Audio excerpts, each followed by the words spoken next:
नमस्कार। आज हम बात करेंगे स्थितिज ऊर्जा स्प्रिंग में, या स्प्रिंग से कह सकते हैं कि स्प्रिंग की स्थितिज ऊर्जा या स्प्रिंग में स्थितिज ऊर्जा। इसमें हम सबसे पहले क्या करते हैं, एक हमारा रिजिड पार्ट होता है। ये क्या होता है हमारा रिजिड पार्ट, मतलब जो एक दृढ़ पिंड होता है, और इससे हमने एक स्प्रिंग को इस तरीके से अटैच कर दिया है। ये हमारी एक स्प्रिंग है, और इस स्प्रिंग के दूसरा जो एंड है, एक एंड को तो हमने रिजिड पार्ट से किया है, रिजिड बोलते हैं इसको, दृढ़ भाग बोलते हैं। सर ये दृढ़ भाग क्या होता है? दृढ़ भाग जैसे आपका दीवार, जैसे कोई दीवार होती है ना, उसको अपन दृढ़ भाग बोलते हैं, ठीक है। और ये अपनी क्या हो गई, एक स्प्रिंग हो गई, इसको बोलते हैं स्प्रिंग। और यहां से हमने एक द्रव्यमान स्मॉल m कनेक्ट कर दिया है। ये कौन सा द्रव्यमान हो गया आपका? स्मॉल m कनेक्ट कर दिया है, ठीक है। और इसको छोड़ दिया। ये हमारी एक प्रथम स्थिति है। ये कौन सी स्थिति शो की अपन ने? प्रथम स्थिति। ये कौन सी स्थिति है आपकी?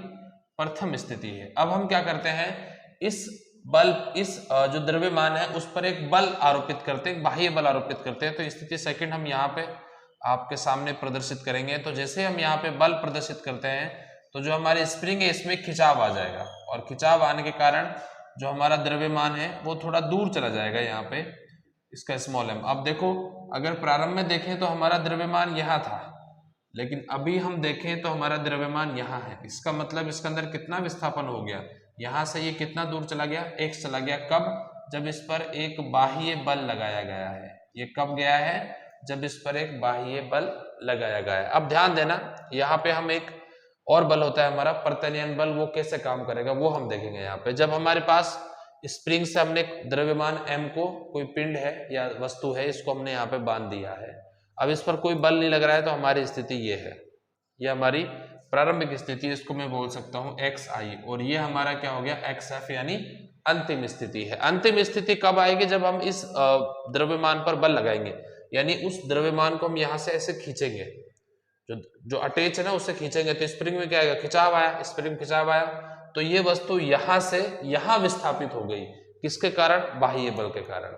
अब ध्यान रखना, अगर हम यहां से बाह्य बल को हटा दें, तो ये स्प्रिंग इस वस्तु को वापस यहां से यहां तक खींच कर ले आएगी। इसका मतलब आपको ये जरूर पता है कि अगर कोई वस्तु में विस्थापन होता है तो उस पर कोई ना कोई बल जरूर कार्यरत है। बिना बल के कोई वस्तु विस्थापित हो ही नहीं सकती, ये आप ध्यान रखना, ठीक है। तो अगर इसमें विस्थापन हुआ है तो इसको वापस, एक स्प्रिंग के अंदर एक बल होता है जिसको बोलते हैं प्रत्यनयन बल। इसको Fr से लिखते हैं। R का मतलब रिस्टोरिंग होता है, रिस्टोरिंग को हिंदी में बोलते हैं प्रत्यनयन बल। तो ये एक प्रत्यनयन बल जन्म लेता है, जो किसके कारण जन्म लेता है? बाह्य बल के। अगर यहाँ पे स्प्रिंग नहीं होती तो ये प्रत्यनयन बल भी यहाँ पे नहीं होता। ये जो प्रत्यनयन बल है वो किसके कारण उत्पन्न हुआ है? स्प्रिंग के कारण, जिसका काम क्या होता है? इस वस्तु को पुनः अपनी प्रारंभिक स्थिति में लेकर आना, जब बाह्य बल को हटा दिया जाए। आई थिंक आप समझ गए होंगे। अब जो ये प्रत्यनयन बल है, अब मुझे एक बात बताओ, जितनी ज्यादा इसको दूर विस्थापित करोगे उतनी ही दूर से ये प्रत्यनयन बल इसको प्रारंभिक में लाएगा। अगर आपने हल्का सा विस्थापित किया, छोड़ा तो वापस आ गया, बहुत दूर विस्थापित किया, छोड़ा तो भी वापस आ गया। ध्यान रखना, जब हल्का सा किया तो यहीं पे आके रुका, इसका मतलब प्रत्यनयन बल का मान कम था, उसको थोड़ा सा काम करना पड़ा। जब दूरी ज्यादा थी तो प्रत्यनयन का बल का मान ज्यादा हो गया, इसका मतलब बहुत दूर से वस्तु को लाना पड़ा। इसका मतलब यह हुआ कि प्रत्यनयन जो बल होता है वो किस पर निर्भर करता है? x पर निर्भर करता है। यानी जितना ज्यादा विस्थापन होगा, प्रत्यनयन बल का मान उतना ही अधिक होगा, क्योंकि उसको उतना ही अधिक बल लगेगा वापस अपनी प्रारंभिक स्थिति में लाने के लिए। तो यहां से जो आपका ये प्रत्यनयन बल होता है Fr, ये किसके समानुपाती हो गया? x के समानुपाती हो गया। लेकिन देखो, बल की दिशा ये है, x की दिशा ये है, तो यहाँ पे चिन्ह क्या आ जाएगा? माइनस आ जाएगा। तो यहाँ संबंध बनता है कि जो हमारा प्रत्यनयन बल होता है वो विस्थापन के विपरीत दिशा के समानुपाती होता है। ये माइनस जो है वो विपरीत दिशा को, दोनों की एक दूसरे की दिशा जो है वो क्या है? विपरीत दिशा, इसलिए यहाँ पे क्या लगाया हमने? माइनस। अब समानुपाती हटाएंगे तो यहाँ पे एक नियतांक आता है, उस नियतांक को अपन यहाँ पे k बोलते हैं। जो k होता है इसको बोलते हैं स्प्रिंग नियतांक। क्या बोलते हैं इसको? स्प्रिंग नियतांक। तो आपका जो k है वो क्या हो गया? स्प्रिंग नियतांक हो गया। अब बात करते हैं हम इसमें स्प्रिंग के अंदर स्थितिज ऊर्जा। ऊर्जा का मतलब क्या होता है? कार्य। अब कार्य इसको यहां से यहां ले जाने में लगा, फिर वापस जो Fr है वो उसको यहाँ से वापस यहाँ लाने में करेगा। तो ये जो होगा हमारी, ये हो गया हमारी स्थितिज ऊर्जा। अब जितना बाह्य बल आप इसमें लगाओगे उतनी ही वस्तु विस्थापित होगी, तो इसके अंदर उतनी ही इसमें स्थितिज ऊर्जा आ जाएगी, और जो स्थितिज ऊर्जा होगी वो उतनी ही प्रत्यानयन बल जो होगा बढ़ेगा, तो इसका मतलब वो उसको वापस लाने के लिए कार्य करता है। तो हम जब जानते हैं, लिख देना यहाँ पे, वी नो दैट, क्या जानते हो आप, dw is equals to F dx, यही जानते हो। अब यहाँ पे जो F है वो कौन सा, अपन रिस्टोरिंग फोर्स, क्योंकि प्रत्यानयन बल जो इसमें स्थितिज ऊर्जा होगी स्प्रिंग के अंदर वो Fr के कारण होगी, यानी प्रत्यानयन बल के कारण। अगर ये प्रत्यानयन बल नहीं होगा तो इसमें ऊर्जा बनेगी नहीं, तो वस्तु आपकी जो है वापस आएगी नहीं। तो यहाँ पे जो वस्तु कार्य होगा वो Fr, दोनों तरफ क्या करेंगे, समाकलन, दोनों तरफ समाकलन लेने पर, वैसे तो जब dx आ जाता है तो समाकलन ही बनता है, समाकलन लेने पर, तो क्या हो जाएगा, dw is equals to Fr dx। सबसे पहले तो Fr की वैल्यू पुट करो, इसके अंदर क्या हो जाएगा, dw is equals to integration. अब Fr की वैल्यू क्या होती है, माइनस kx, तो अपन क्या रखेंगे, माइनस kx और dx।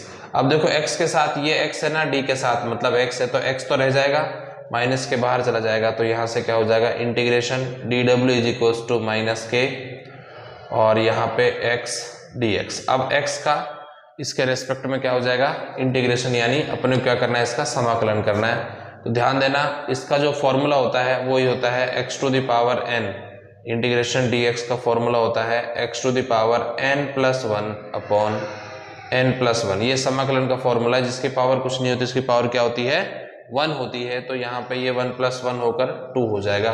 तो अपन यहाँ देखें, देखो इसका तो हो जाएगा w इज इक्वल्स टू, इसका हो जाएगा माइनस के है ही पहले से ही, और ये हो जाएगा x² अपॉन 2। तो यहाँ पे जो आपकी एनर्जी होगी, पोटेंशियल एनर्जी, इसको U बोल सकते हैं, तो ये किसके इक्वल हो जाएगी, माइनस के x² अपॉन 2। और आप इसको ऐसे ही बोल सकते हो, potential energy is equals to U बोल दो चाहे तो भले ही, 1/2 माइनस तो आएगा ही, और kx²। ये क्या होती है, स्प्रिंग में स्थितिज ऊर्जा होती है। और मान लीजिए अगर इसे हम बाह्य बल को लेके बनाएंगे यहाँ पे स्थितिज ऊर्जा, तो वो प्लस kx² आ जाएगी, क्योंकि यहाँ पे जो ये बाह्य बल है ये इसके बराबर ही तो है, kx के बराबर, लेकिन दिशा इसकी प्लस की, माइनस की जगह क्या आ जाएगी, प्लस आ जाएगी। तो बाह्य बल के द्वारा स्थितिज ऊर्जा होगी तो +12 kx², और प्रत्यानयन बल के द्वारा होगी तो -1/2 kx²। ये होती है इस स्प्रिंग के अंदर स्थितिज ऊर्जा। अब एक छोटा सा टॉपिक इसमें और डिस्कस अपन कर लेते हैं कि जब हम इस वस्तु को यहाँ से यहाँ लाए, तो हमें गतिज ऊर्जा यहाँ पे कार्य करना पड़ा। तो भाई इसको मोशन कराया, यानी एक इसमें गतिज ऊर्जा थी। वो जो गतिज ऊर्जा है वो किसके बराबर हो गई, अब स्थितिज ऊर्जा के बराबर हो गई। तो यहाँ से एक छोटा सा हमारा कॉन्सेप्ट और सेट हो सकता है। अगर अब उसकी बात करें तो मैं यहाँ उसको लिख देता हूँ, वो अपना यांत्रिक ऊर्जा संरक्षण, मतलब उसके हिसाब से अपन कह देंगे उसको, तो अपन लिख देंगे ऊर्जा संरक्षण के नियम से जो आपका 12mv² था वो किसके बराबर हो गया, 1/2 kx², क्योंकि इसके द्वारा किया गया कार्य। यहाँ रिस्टोरिंग फोर्स माइनस है, लेकिन उसके द्वारा जो स्थितिज ऊर्जा होगी बाह्य बल के कारण, क्योंकि बाह्य बल लगाया तभी तो, बाह्य बल के कारण होती है +kx², ध्यान रखना, और प्रत्यानयन बल के कारण होती है -kx²। तो आई थिंक ये आपको समझ आ गया होगा। अब अगर देखें यहाँ से तो 1/2 से 1/2 कैंसिल हो जाएगा, m को अपॉन इधर ले जाए तो v² is equals to k/m, और यहाँ पे आ जाएगा x², और अगर इसको हटाएं तो v√k/m x², अंडर रूट से x² को बाहर निकालेंगे तो क्या बनेगा, v इक्वल्स टू x√k/m। ये होती है कि इस वस्तु को यहाँ से जब यहाँ तक लाए तो इसको गति कराने, मतलब इसका जो वेग था उसका समीकरण प्राप्त होता है।